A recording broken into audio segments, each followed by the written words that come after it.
तुळजापूरला गेल्यावर कुठे राहायचं हा प्रश्न पडत असेल तर तुमच्यासाठी 2 सर्वोत्तम भक्तनिवास मी सांगत आहे.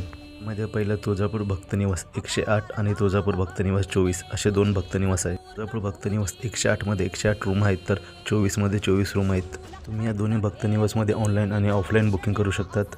नमस्कार मित्रांनो, मी महेश आणि तुम्ही बघता द ट्रॅव्हलॉग. या 2 भक्तनिवासपैकी एक तुळजापूर भक्तनिवास 108 याची मी ऑनलाईन बुकिंग कशी करायची हे दाखवणार आहे. चला तर मग बघूया.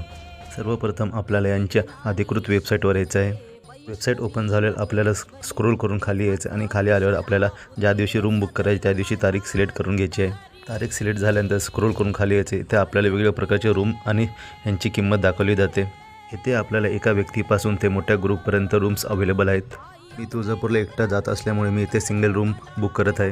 व्ह्यू डिटेल्सवर क्लिक करून तुम्ही रूमबद्दल असलेली माहिती बघू शकतात. त्यासोबत आपल्या रूमचे काही फोटो दाखवले आहेत. स्क्रोल करून खाली आपल्याला बुक नाव या ऑप्शन दिसतं. या ऑप्शनवर क्लिक करून आपण इथे आल्यानंतर आपल्याला इथे माहिती भरायची आहे. चेकिंगच्या ऑप्शनमध्ये आपल्याला ज्या दिवशी रूम पाहिजे त्या दिवशी तारीख टाकायची आहे.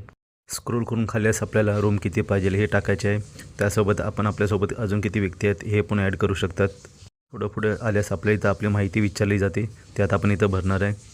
या माहितीमध्ये आपल्याला आपलं नाव, mobile number, email ID, WhatsApp number आणि आपण ज्या ठिकाणी राहतो तिथलचा पिनकोड आपल्याला इथे टाकून घ्यायचा आहे. वरील सर्व माहिती भरल्यानंतर तुम्हाला पेमेंटचा ऑप्शन होतो. या पेमेंट तुम्ही online, debit card, credit card याद्वारे पेमेंट करू शकतात. ऑनलाईन पेमेंट करताना फक्त ॲडव्हान्स पेमेंट घेतला जातो. उरलेला पेमेंट हा आपल्याला चेकिंगच्या दिवशी रिसेप्शन काउंटरला द्यायचा असतो. पेमेंट झाल्यावर आपल्याला मेल येतो. हा मेल जपून ठेवा. ज्या दिवशी आपली चेकिंग आहे त्या दिवशी आपल्याला मेल दाखवावा लागतो. तर तुम्हाला या वेबसाईटची लिंक हवी असेल तर मला कमेंट करा. लिंक तुम्हाला डायरेक्ट DM करेल.